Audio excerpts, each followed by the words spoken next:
And in actual fact, the governor should have been included in this reputation because the fire smoke came from the north, and it came from the second group of fires Sir, you need to that wrap broke up. which is Nova Scotia. And I will end with, there are now 550 individual fires in California. The firefighters that came in from Europe, the French, said exactly this to New York City. You're concerned about a little bit of smoke? These fires are unstoppable. Okay, sir, you need to wrap up. If you Okay, don't mind. that is the wrap up. Okay. You have 500 fires, 250 being treated, the rest being allowed to burn, and we think that they may go out this fall because fall is supposed to go cool, and we're now heading into the hottest summer. We're into the hottest summer ever recorded on the planet Earth. Thank you very much, sir. welcome. Thank you so There you much. go. Next, There you over go. there. Thank you. That's it. Hello, hi. Shanae, formerly known as where you at? Jane Doe to the court system. Let's go. This is my first time speaking as a living woman under God, so I would ask that my words do not be misconstrued. I am a 33-year-old mother, two-time brain surgery recipient, and I don't want any pity, but I do want to acknowledge that as I'm sitting here today with my son and my daughter and trying to keep my emotions under control, I do want to reiterate that you have on the top of your place, we the people, government of the people, by the people, for the people. I do not see any representatives for the public or we the people. And again, just to reiterate what your laws are, there can be no limitation on the power of the people of the United States of America. By their authority, the state constitutions were made, and by their authority, the Constitution of the United States of America was established. That's the Hohenstein versus Lenham. The United States Supreme Court declares that the sovereignty remains with the people and resides with the people. That's Yick-Wool versus Hopkins and Woolley-Hopkins. No action can be taken against a sovereign in the non-constitutional courts of either the United States or the state courts, and any such action is considered the crime of barratry. Barratry is an offense at common law, so I'm not sure what we're under. It sounds like we're under deprivation of rights under the colorable law. I don't see any action of ecclesiastics law. Not sure if we are noticing that we are under God. At the end of the day, with the air, you cannot control what happens when God does anything to the air, or if you guys continue with your agenda for the air, for the people. But I do request that you hear the people report to us in a fashionable manner that we are being heard and not just ignored, because no one is here to really see or hear anything that we're saying except for you all. I heard someone ask if there was a representative. There is no one here for the people. So if you guys are if you all are for the people and you're working for us or employees for, where are the actions? You want to know our thoughts. When we say our thoughts, it never gets heard. And I don't want to have a pity party. I just want you to realize that it affects us, my generation. I am a product of the system. Your court system, your child support, single family home. Now I'm a single parent raising 2 children. So it affects my children to be coerced by this city or any official stating that we have to inject anything or take anything in our bodies that don't belong.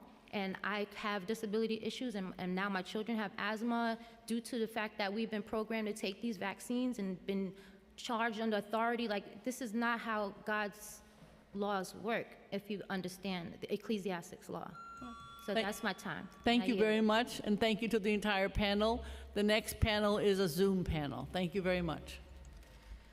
And I may mention that Maria committed suicide because of the pain that she was experiencing. Thank you for your testimony. We will now turn to Zoom panelists. For virtual panelists, once your name is called, a member of our staff will unmute you, and the Sergeant at Arms will set the timer and give you the go-ahead to begin. Please wait for the Sergeant to announce that you may begin before delivering your testimony. We will first hear from Dr. Lucky Tran, followed by Myra Batchelder, followed by Miranda Stinson. You may begin. Hi everyone, thank you for organising this really important hearing. My name is Dr. Lucky Tran and I'm a scientist and public health communicator who works at Columbia. I'm a member of the COVID Advocacy Initiative and I'm a climate justice organiser who has attended several UN climate meetings. It's really important that we're absolutely clear here. We are in a climate emergency. We're experiencing the hottest days on record, 1 in 1,000-year floods, and world-leading levels of air pollution. This isn't a once-off. The science tells us that things will continue to get worse. The wildfire smoke we've been experiencing is harmful. And let's get this right. It's not just the vulnerable at risk. We are all at risk. The small particles found in polluted air can cause serious, acute, and long-term, yes, long-term health issues like heart damage, lung damage, and possibly even cancer. The government needs to provide resources to protect people from the dangers of smoke, and one of the most effective tools we have are N95 masks. The city should be providing N95 masks for free because not everyone can afford high-quality masks. And many essential workers, they can't be inside. They need to be outside for their jobs. They should be provided free masks so that they can do their work safely. Climate change has unequal impacts. Providing free masks is one thing the city can do to address this inequity. It was fantastic that the city and the state provided free N95 and KN95 masks at MTA stations and other locations during the smokiest days. But honestly, it's not enough to do this just for a couple of days a year, and it was done far too late. Behavioral change takes time, and you can't get an effective public health message across only at the last minute. To effectively protect themselves, people need to access masks in advance, and they need to know where to get them all year round. And you know what else masks help with? Airborne viruses like COVID and the flu. In fact, many New Yorkers and advocacy groups have been calling for free masks for these very reasons for the last couple of years. Why have these calls been ignored? Why don't we have an easily accessible permanent free mask program in place by now? COVID's still around at higher levels and harming many. I urge the city to make it a priority to put in place a permanent free N95 mask program so that people can access free masks in reliable locations at any time of year. In addition to free masks, the city needs to get its act together about warning people in advance about the health threats like bad air quality and high levels of COVID. Earlier warnings, more alerts, regular announcements on the news, more public signage, more coordination with trusted messengers is essential, as is investing in infrastructure to clean the air indoors. Places like Korea, Taiwan, Belgium, Spain are doing this. New York should be a leader too. Climate change is one of the biggest public health threats of our time. It would be absolutely reckless to ignore this and think that we don't need to make any big changes. We can't afford to go through more cycles of panic, neglect, panic, neglect. We need a long-term and consistent game plan for climate. We need our public health policies to reflect that we are living in an climate emergency. Thank you. Thank you for your testimony. We'll now hear from Myra Batchelder, followed by Miranda Stinson, followed by Leslie Vasquez. Hi, thank you for holding this hearing. My name is Myra Batchelder and I lead COVID Advocacy Initiative. I want to thank the city for providing free N95 and KN95 masks during the wildfire smoke last month, and to urge the city to put in place an ongoing free N95 and KN95 mask distribution program for the public moving forward. Everyone has a right to protect themselves from unhealthy air quality as well as COVID, which is still a serious health concern. Protecting yourself should not depend on your financial ability to purchase masks, but unfortunately it does. The federal government ended their free N95 mask distribution program in pharmacies around a year ago. New York City provided free masks directly to some businesses and organizations. However, there's been no public list available of where the general public could access free masks before. Our organizations and others have advocated for this months for the city to provide free N95 and KN95 masks to the public. We sent a letter signed by 18 organizations in December urging the city to improve and expand free N95 mask distribution and we met with city officials. We urged free N95 masks to be given out at community locations that provide free rapid tests in other locations, and urged the city to advertise where the public can access free N95 and KN95 masks. We have had many community members reach out asking how to get free masks. Previously, 311 directed people to the federal program. However, after the program ended, when I personally called 311, I was told they were telling people just to go to dollar stores to get cheap surgical masks. Our organization and many community groups have been providing free masks to the public, but we need an expanded ongoing program led by the city where the general public knows where to access free N95 and KN95 masks. It was great to see free masks being provided to the public during the unhealthy air quality last month. However, it was frustrating that people had to go out in unsafe air quality in order to access them. It would have been much better if people had access to free masks ahead of time. We also urge people handing out free masks to the public to wear masks to help protect people from COVID as well. It was striking to see all the photos of people that were great handing out masks inside, but we know that COVID is still a risk, and they were largely handing them out while unmasked themselves. It was striking also when news reports in February showed New York City had excess N95 and KN95 masks. However, the city sold them off for pennies on the dollar instead of providing them to the public who needs them. New York City air quality has been at unsafe levels and is expected to continue. New York City wastewater is still showing high levels of COVID. COVID and long COVID are still a risk. We need to help people protect themselves and their families. New York City needs to provide free N95 and KN95 masks to everyone who needs them and make them accessible to the public in known locations. And we need this to be an ongoing program. In addition, New York City needs to invest in clean air infrastructure, including air purification. And the city also needs to improve alerts and public education for the public. Thank you for the time today. Thank you for your testimony. We'll next hear from Miranda Stinson, followed by Leslie Vasquez, followed by Cynthia Norris. Time start now. Hi, good afternoon. My name is Miranda Stinson. I live in Queens, New York, and I'm here today to talk about grassroots community responses to the recent air quality emergency and to compare those grassroots responses with the response from city officials. And I do want to apologize if there are any sound issues. Like many New Yorkers, I have substandard air conditioning, so I've got kind of a loud fan going to the side of me, but I hope that you can hear me okay. So I'm speaking to you today as a founding member of a grassroots public health collective called COVID Solidarity NYC.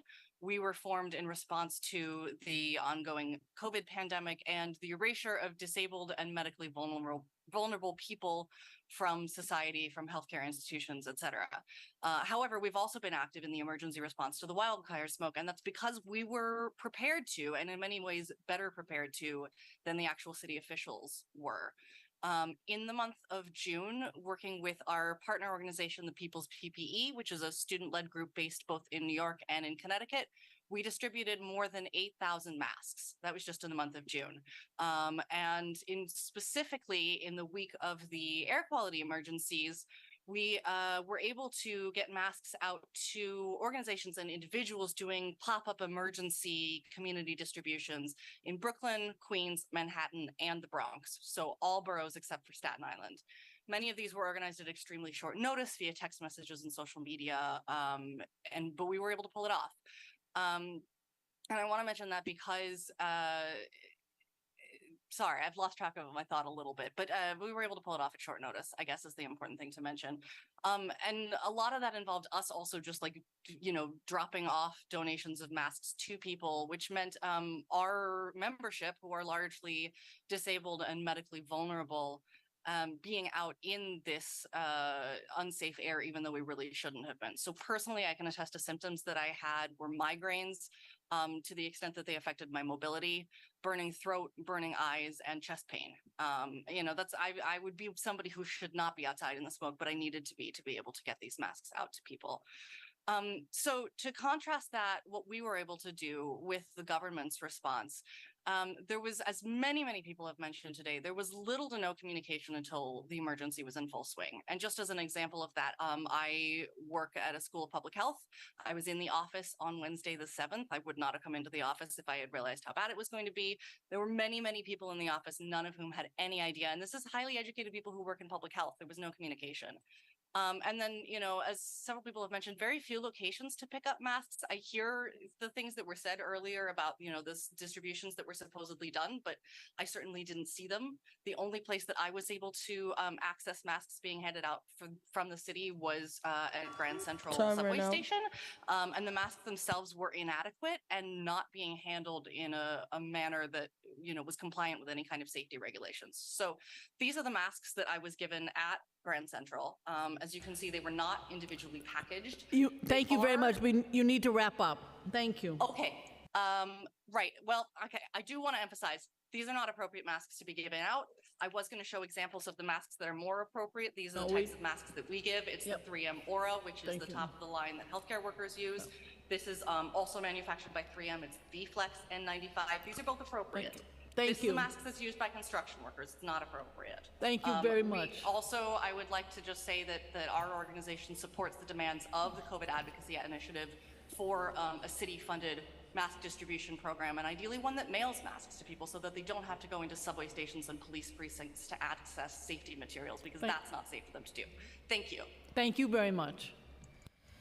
Thank you very much for your testimony. We'll next hear from Leslie Vasquez, followed by Cynthia Norris, followed by Mbake Tiam. You may begin.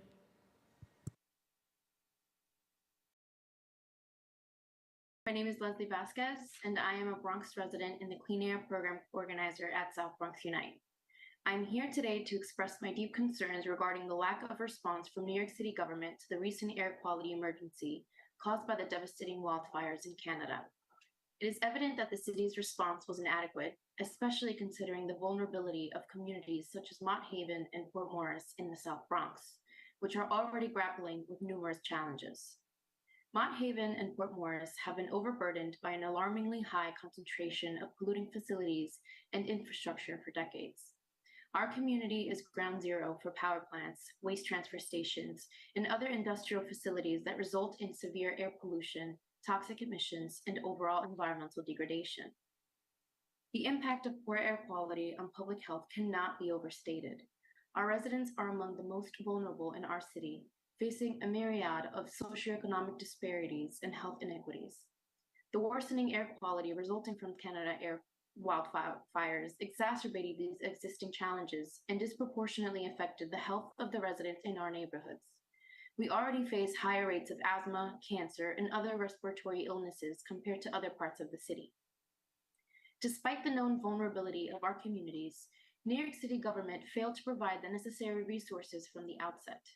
It is deeply disheartening that an emergency response plan tailored to address the unique needs of these neighborhoods was not in place. The residents of Mott Haven and Port Morris deserved immediate access to healthcare services, including respiratory support and information on how to protect themselves from hazardous air conditions. Our city should have had a robust system of health resources readily available to respond to emergencies, ensuring that individuals in vulnerable communities have access to the care they desperately need. Increased rates of respiratory illnesses, exacerbation of pre-existing conditions, and diminished quality of life are just a few examples of the dire consequences resulting from a lack of a timely response. It is imperative that we hold our city's leadership accountable for their negligence and demand immediate action to rectify the situation. New York City government must prioritize the health and well-being of its residents, particularly those in marginalized communities who continue to suffer from decades of discriminatory public policies and poor planning decisions. New York City government must implement robust policies, robust emergency response plans, ensuring adequate healthcare resources, and proactively addressing environmental concerns. And beyond this emergency response, it is well past time that the mayor and policymakers direct adequate resources to ensure that South Bronx residents can simply breathe clean air. Thank you for your attention and consideration. Thank you very much for your testimony. We'll next hear from Cynthia Norris, followed by Mbake Tiam, followed by Hayden Brockett. You may begin. Hey guys, sorry, I just have trouble unmuting. Hey, my name is Cynthia Norris, and I am a mother of two and a resident of Brownsville, Brooklyn. Last month, even before the sky turned orange, I had to take my asthma treatment. The prednisone pill I take it makes my body shake, and it prevents me from being able to breastfeed my newborn. On the morning when the city air quality was worse in the world, I had to choose between pumping breast milk for my child or taking another pill for my asthma. When you're breastfeeding, you have to, you can't be stressed or worried, because then the milk won't come out. Because even if you're worried, right?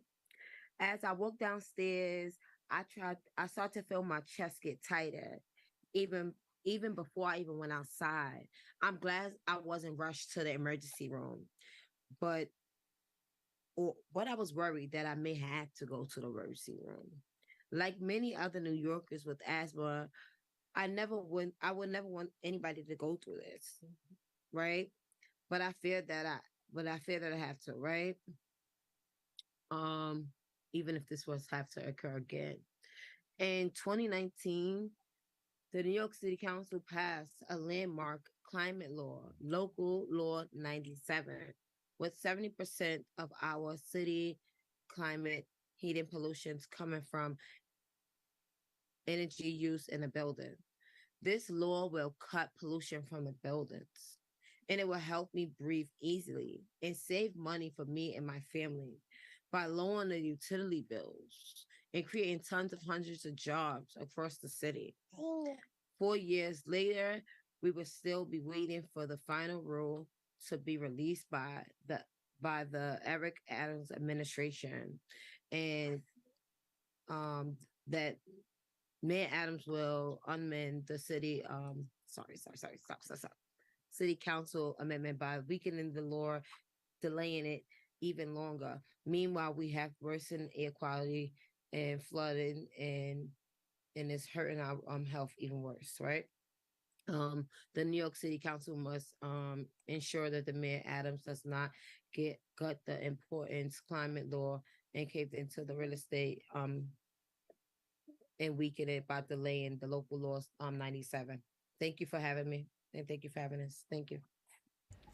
Thank you very much for your testimony. We'll next hear from Mbake Tiam, followed by Hayden Brockett.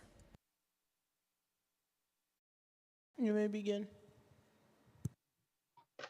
Hello, everyone. My name is Mbake Cham. I'm the housing. Hello, can you hear me? Yes, we can hear you. Yes, thank you. My name is Mbake Cham. I'm the Housing and Health Committee Organizer at Center for Independence of the Disabled, Sydney. Sydney is the voice of the people with disability in New York City. We are a nonprofit organization founded in 1978. We are part of the Independent Living Center movement, a national network of grassroots and community-based organizations that enhance opportunities for all people with disabilities to direct their own lives. I'm here to testify about the danger of wildlife smoke and the air quality emergencies. Many of the particles in the wildfire smoke have a detrimental impact on our health system. These particles are so small that they enter and lodge deep in the lungs. The pollution particles trigger asthma attacks, heart attacks, and strokes. That means that they can kill someone with lingering illness. And they have so people who are more vulnerable are people who may not have healthcare coverage, but also people with disability and people who are middle classes or may not have opportunities to get themselves healed. So I'm here to say that we are expecting from the mayor and all elected officials, including council members and the governors, to find drastic measures in helping our community, in helping New Yorkers. And we also want to find ways that will be safe for children with developmental disabilities. Thank you so much. I will be very short in my testimony. Thank you. Thank you very much for your testimony. We'll next hear from Hayden Brockett. You may begin. Thank you. Are you able to hear me? We can hear you. Wonderful. My name is Hayden Brockett, and I'm testifying today about air quality. Because last month's air quality emergency shows us how important it is to protect our lungs every day. I'm grateful to Chairwoman Brewer, Chairwoman Schulman, and Chairman Gennaro, and all the members for today's hearing. And I want to speak directly to you about legislation. I know the question about legislation came up earlier, and I'm asking that Chairman Gennaro schedule a vote immediately on Introduction 684, which is presently pending before the Committee on Environmental Protection. I'm asking Chairwoman Brewer and Schulman, who already support this legislation to urge that a vote in fact happen. There's already been a hearing. There's a few technical fixes that are already in the works, and we just need to vote because this important common sense bill will improve New York's air quality overnight. My sons and I live on the Upper West Side of Manhattan, and we're just next door to Chairwoman Brewer's district. We're exposed, like all New Yorkers, every day to far too much air pollution. And pollution from idling cars, trucks, and buses is especially troubling because it serves no purpose at all. And so while we cannot solve Canadian wildfires here in New York, we can control the baseline air pollution in New York City. We have in New York the most successful citizen environmental program in the world, which lets ordinary New Yorkers work with the Department of Environmental Protection to enforce air quality laws that have already been on the books for 50 years. And I was glad to hear today that Ms. Falco from the DEP mentioned in her testimony the importance of cutting the pollution that we emit here in New York. I agree completely. And that is why I'm urging Chairman Gennaro to schedule a vote on Intro 684 immediately. It already has a majority support in the council, and it's a simple common sense bill that will increase the fines on motor vehicles that illegally and wastefully idle their engines in our city. The current fines are unfortunately too little. They're just the cost of doing business for big companies like Amazon, Con Ed, and Verizon. They let their trucks idle. They pay the existing fines because that's just the cost of doing business, because even the maximum penalties are too low to have an impact, and that needs to change. Intro 684 will make idling penalties have a meaningful effect, and Intro 684 will very likely cause companies to stop idling overnight. That will ensure that when the next time smoke from California or Canada wafts over our city, our air here will already be cleaner. And when we improve that baseline, we will then be better adapted to climate emergencies in the future.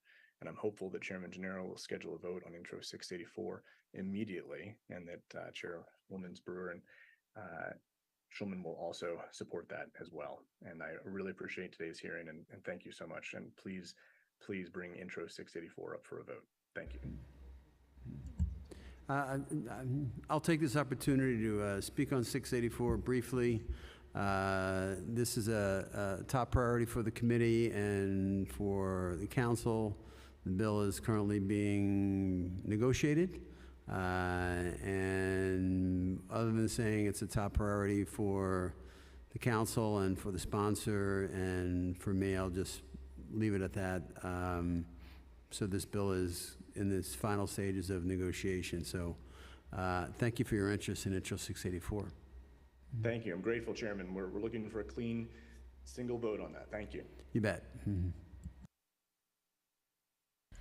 Thank you, Chair Gennaro, and thank you very much for your testimony. We have now heard from everyone who has signed up to testify. If we inadvertently missed anyone who would like to testify in person, please visit the sergeant's table and complete a witness slip now. If we inadvertently missed anyone who would like to testify virtually, please use the raise hand function in Zoom, and I will call on you in the order of hands raised. Seeing no one else, I would like to note that written testimony, which will be reviewed in full by committee staff, may be submitted to the record up to 72 hours after the close of this hearing by emailing it to testimony@council.nyc.gov. And I would like to now turn it back over to Chair Brewer. Hi, before Chair Brewer speaks, I just want to thank everyone for participating today.